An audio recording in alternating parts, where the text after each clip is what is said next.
Sometimes he doesn't get me. Sometimes she doesn't get me. When it's all said and done, the journey is ours to figure out. But as we figure it out, there are facts and fiction that we can only learn by experience.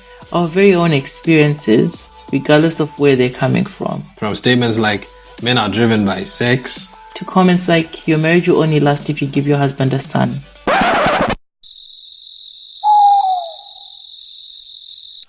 Tight. When it's all said and done, what matters is whether you can identify what's fact. Then what's fiction?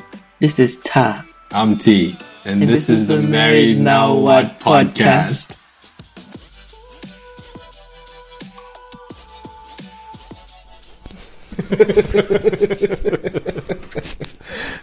Okay, babe. How's it going? Great. It's been a while. I'm just rolling with it, eh? Too many stresses on this life, man. Growing up is hard. Is it really? I'm not even going to play. I think one of the biggest challenges for me growing up is realizing the amount of things that I have to keep doing to keep things going, especially for us.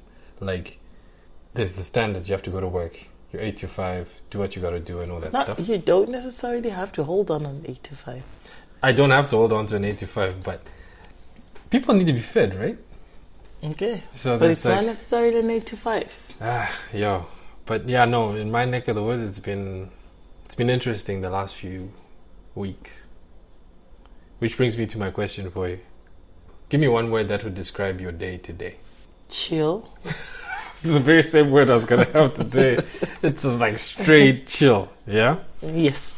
What did you do today? Chill. Nothing. Just chilling. I just chilled, and the next thing, it was 7 p.m. on the clock. Yeah, for real though. And then we decided to go with the kids. Yes. But then again, what people don't know is that we were moving the past 2 weeks, right? There's been a lot that's been happening. We've been gone for a long time. And so we shouldn't burden them with the details of what's been going on. No, we just carry on with what life is. Exactly. Right. Tell me one wild thing the children did for you today. Wild? Something that you were like, or you were like, oh, that's cute. That's special. Cute, yes. Wild, no. I know a wild one. Okay, tell me more. I don't know if I know anything. Michaela, last night, she wakes up in a frenzy and she runs up and down the hallway in confusion. She's like, you can see that she's like half asleep. So she runs into the living room and then she runs back. Next moment, I see the girl peeing in the hallway. And I'm wondering, what's going on? She must have thought she was in a washroom. And to her defense, she's in a new place. True, new place. So she maybe her bearings, it's foreign to her and stuff. Yeah. So okay, now I'll give her that. But yeah, that was the wild thing that she did for me. Did Malika do anything wild or cute for you? Wild, no. They always have a little bit of wild in them. Yeah. And so because when their wild becomes my norm, right? Yeah. It's really hard to put something in that corner as being wild because I'm so used to it. Cute. They're always cute. They're always delivering cute little things, heartwarming things, and you're like, wow. Yeah. You know, maybe I'm not doing a bad job after all. Maybe I am. Who knows? Yeah. You only find out when you find out. Yeah, but for me, it's got to do with them having a friendship, right? In as much as they're siblings, they actually have a friendship and they enjoy each other's friendship. Yeah. And so they were talking to me about being best friends. Oh, cool. They did mention being best friends forever, and I was like, wait a minute, when you guys are married, you will have new best friends. Yeah, we'll see about that. It won't be forever. Yeah. You guys can still have a close friendship as adult siblings. But no, Malika is going to get, we know who, and Michaela's going to get a new best friend. I already have a Makoti also.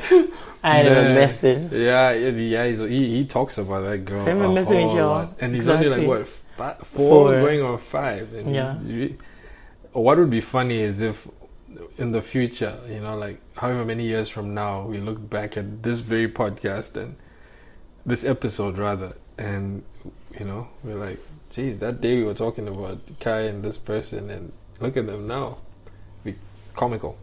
I don't know. I might just have turned into that Mama Zala who gets so invested in every relationship. And so when he moves on, I'm heartbroken. I'll need to keep a close eye on you, girl, because we're only 4 and I'm already invested. So yeah, you're putting in the work. You're putting in the work. Maybe you're sowing seed for a future somebody else. She's also putting in the work. She does. Can't knock her for that. Exactly. Yeah. Too soon though. Too soon. So let's talk fact or fiction, baby. Married Now What is the podcast, and we want to touch on things that are considered fact or fiction in marriage. Mm-hmm. And I wanted to talk on expectations. You know, in marriage we typically have expectations, but we don't know what they are, or we have issues not communicating them the way they should. Mm-hmm. So is it fact or fiction that there's a honeymoon, then things get real in marriage? Fact. Science. Did you say science? I'm going to call science on that one. Right. Let's go scientific. Fill me in. Science. Yeah, fact, and I'm going to go science on that. Okay. The honeymoon phase is typically the phase when you're head over heels with someone. And the hormones that are produced by your body are such that they encourage bonding. And so, yes, that happens. And scientists claim that the hormone levels out after 18 months. So 18 months in, and then you're faced with reality, which obviously that's when it gets real. doesn't look like how you expected. And so it's good. It's a time of that honeymoon phase. Is a time of building connections and getting together, and can be really good if used well. As in the honeymoon phase? Yes. Now, what's using it well, though? Like, you know, you and I have been married. In your assessment, we've been married for how many years now? I don't know, too long. No, 7. Did we use our honeymoon phase well, or was it one of those we had to, like, really fix ourselves? Because I know, actually, I'm asking you the question about whether or not I think it's fact or fiction. I agree with you that it's fact that you get into a honeymoon phase. I don't know about the science. I just learned today, right now, that you know there's a science behind it. 18 months. Do you think that we used those 18 months well enough, or just by your assessment? I'm going to have to use the words of my grade 1 teacher, and rated. Yeah.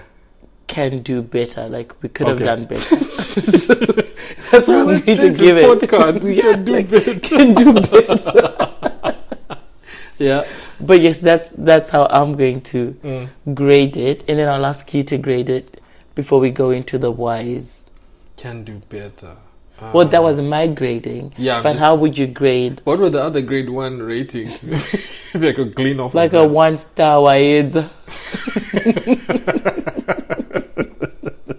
And then like wabaya and wagona and excellent. I think it's a blend of waedza and can do better for me, right? Okay. And it's not me looking at you; it's me looking at myself. That at the beginning I had no clue, and so I was just like, you know what, I'm gonna give my all, but I didn't know what I was giving. Right? Because you typically go in, you say I do, you don't know what you're going to do or what you are saying I do to until you're actually in there. So I was trying to figure it out. I can do better, or I could do better then, particularly the honeymoon phase, because there were a lot of things that I didn't do well enough, in my opinion, or in hindsight. So for example, you know, drawing the boundaries that typically should be drawn in marriage. That only when you're on the other side that you realize that, you know what, Papa, I should have done A, B, C, D, E. You know how hindsight is 20/20. So can do better for sure, right? That's where I am. I think that's my rating. Yeah. So you said you're going to follow up with some additional questions there. Yeah, isn't the why? I think you just explained. Oh, my why. What about yours? Your why. Why? My why was, and maybe I'm just being too hard on us. Okay. But my why is based on things like we didn't learn to fight smart. Yeah, that's true. Right? There's things that we could have done differently. We could have taken advantage of the hormones, the feel-good hormones, to actually put in place a good fighting framework. Yeah. But we didn't. Yeah, it was tough. Mm-hmm. And so when we did fight, there was a lot of hurting each other until we learned to fight smart. Yeah. Or to communicate well, or intense, call it whatever you want, intense fellowship, to actually just sit down and benefit from our disagreements, whatever it was, and have like positive outcome from it. Yeah. We also didn't communicate our expectations. No, we didn't. Right. Yeah. And we brought along expectations from our past, from our upbringing, from our families, from the families around us, from the families in the church, from TV. Absolutely. It was from everywhere. Yeah. And even though we had those, and some of them were met, some of them were unmet, we never really did identify them as what they were. And so that's why I think we could have done better. Right? Given that I'm with you on the point of, and I'm not about giving blame, like who did what and who didn't do what, but I'm with you on saying that we did try, however. Yeah. Right? We were trying, but we our trying could have been better. For real. Yeah, I agree. Yeah, no, there's those situations where you can only figure it out when you're in there than, coming with a theoretical approach. Because obviously in our relationship, as we've been in it, we're not who we were when we started. We're not who we were when we went through the different conflict situations. We're not who we were yesterday, We're constantly growing with each other and trying to figure you out and your expectations, and you trying to figure me out and my expectations is a challenge because there's that constant growth. But now, us being in wedlock, us being in this relationship that we're in, and the expectations that come with it, what are some things that you could tell our listeners to take into account, if it's those, at honeymoon stage, how to, communicate expectations to better their relationship? And then the second part to that question is, for those who have already gone, in their relationships for a while now, what is it that we can tip them to build off of what they've already built in terms of how to communicate expectations? I think I would say have the difficult conversations. They're not always comfortable, no, they're but not. Sometimes discomfort brings along growth. Those things suck. And I think it's important to remember why you got together in the first place, and then not to assume that your partner is a mind reader. So if you need something, or if you're driven by something, a fear or a hope or whatever it is, communicate that. That's right. Right? And make life easy. I feel, and I'm not putting this on all women, but I feel that as a female, there's a part of us that wants men to figure us out. I'm glad you said that. And that's fair enough. Amen. But sometimes, preach, girl, instead of trying to give 1,000 hints on what Christmas present to get, just say what you want. Sometimes you benefit from just stating it, because sometimes our partners don't get it. No. And then we end up frustrated. So, yes, you do want your husband to be romantic and to figure things out, and to put in some work, right? And I'm not taking away from that. That is absolutely great. Yeah. If your husband could surprise you with something, whatever he does, good for you. But don't leave him to try and figure out everything, because he will definitely mess it up. And then you have all these expectations built up in your head, and then you suffer from disappointment. I agree. So for me, I've learned that the expectations that... No, let me rewind. I've learned that there's no one way of doing things, right? Because you and I are different in the sense that we came from different backgrounds, we have different experiences. Those build what the expectations are, right? As we've experienced life separately. So in coming together, I have to consciously be in that mindset that no, Tatinda doesn't have to think the way that I do. And so if I want to understand what she wants from me, I have to ask. So that's why I go as far as asking you, like, girl, what do you want to see happen in this situation? And the reason why is it's like you said, I don't know. I can't read your mind. I can only pick up from the little crumbs that you drop for me to get the hint that, nah, dude, what I'm saying is I want a new ring. Or, nah, dude, I'm saying I need a new Apple Watch. Or I need a new, Okay, and I don't say that. No, you don't. But I'm just saying. Okay, those are just examples. Okay, great. For the record, those are just examples. It's not like she comes demanding, yeah, you're not a materialistic individual. But it's those things that, give clarity as in how to fulfill your expectations. So even in our conflict, what I quickly picked up is you're very clear about what you expect of me when it comes to phone calls at certain hours of the day, especially when it's family time. It makes no sense to have a conversation at 9 p.m. with someone when we should be connecting about how our day was because the kids are finally in bed and all that stuff, right? It's giving them more privilege than they should be getting anyway. So I picked those kinds of things up, and you're very clear about what you expect to see, and I'm sure those that know you well enough know that you're very direct and clear about that.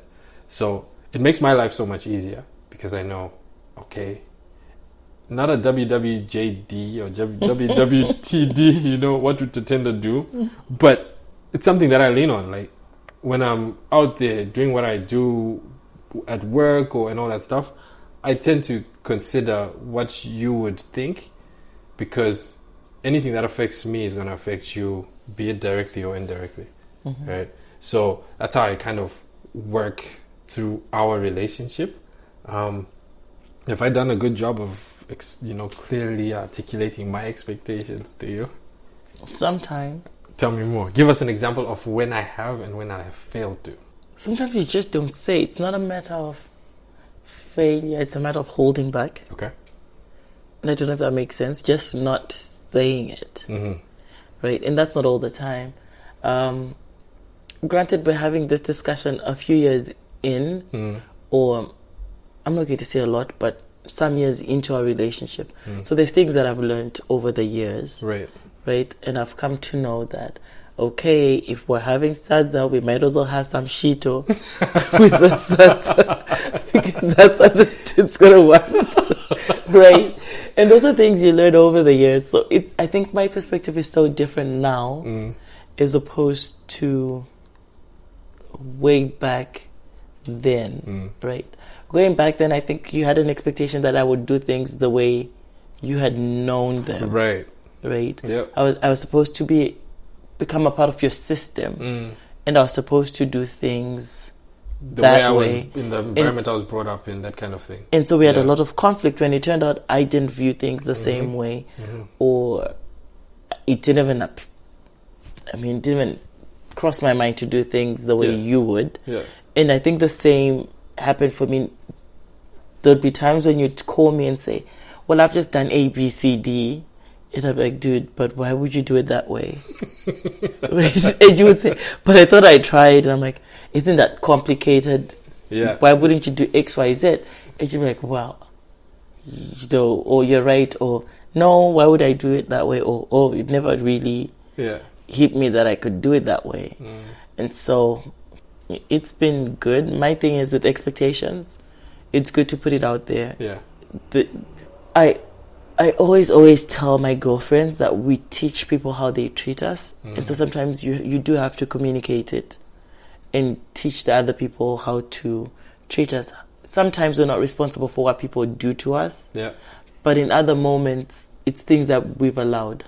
I like that. Teach your person how to treat you. It's kind of like that teach me how to love you type thing, right? Where it has to be, it's a two-way thing. So if love is expressed a certain way to me where I feel the love, I have to teach you what that looks like, right? And vice versa, right? You have to teach me, this is how I expect to be loved. So it's kind of like, an ongoing journey, and there's a reason why marriage is a lifelong experience, right? Because there's so many things that we learn on the way, and it's pretty much just an agreement to live life together, trying to figure out who, as we evolve into the people that we're supposed to be, or just trying to figure out how to get to the finish line, the proverbial finish line. So it happens. So yeah, babe, do you have any more thoughts before we call this one a wrap? I don't know. I guess touching on expectations, there's a part that we didn't really get to explore, and that is, what does God expect of us? Right? Because that also plays a role. For me, I like that. What I like that. You carry on, smiling. Go. I like where you're going with this. And for me, I was Christian, brought up Christian. You were Christian. We did get married. We went through premarital class and all that stuff. I had watched countless videos on marriage, people from your Juanita Bynums and everybody. But I feel that there was only stuff that I learned after the fact. Yeah. On what does God expect of me in the situation, right? Because God also has expectations on me as a Christian and on you. And so there are times when I haven't really liked you. Yeah. And times when you haven't really liked me. No, yeah. There are days then right? I'm just like... and it comes down to what does God expect of me? Oh, yeah. So in this moment. And so that's also another part that has to play when it comes to expectations. That triangle. Yeah. You, me, the base, God, the top corner. I get it. So true. So deep. And yes, there are expectations from God of us. Because, really, marriage is His institution, right? So if we go about it His way and meet His expectations, then we're likely to be happy on the other side. Because it's us pretty much welcoming Him in to our relationship. I don't know about happy, but true. And that's not to say I'm unhappy. Yeah. But that's just to say, for me, I've learned that, and this is my personal experience. Yeah. Am I happy? Yes. And that's just grace, and I'm thankful for that. But marriage is not to make you happy. Sure. It sucks, doesn't it? The same applies for motherhood. Motherhood is not to make you happy either. So marriage and motherhood, they're not to make you happy, but they're to make you holy. So that's what I'm saying. To promise, like, almost, I felt as though the way you put it across was almost to promise happiness on the other side, which is not a guarantee. No. And so marriage is to just purify us and bring us closer to God. In the same way, same as parenting. Yeah, parenting is just a matter of these little people teaching you all your flaws. Just like your spouse would show you all your flaws. Exactly, and that's why I'm like, it's to make us holy as opposed to happy. Yeah, I see you, girl. See, you got some deep items. Okay, it's a wrap. It's a wrap, guys. Let's talk about expectations and how y'all who are in the honeymoon phase are going to take advantage of clearly communicating expectations between you and your spouse.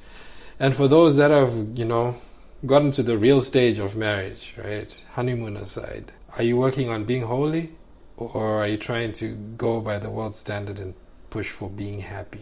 Happiness is not a constant. Holiness is something that we strive for. So yeah, this is Married Now What, the podcast. She is Ta with a cold, and I am T. Stay tuned for the next episode of Married Now.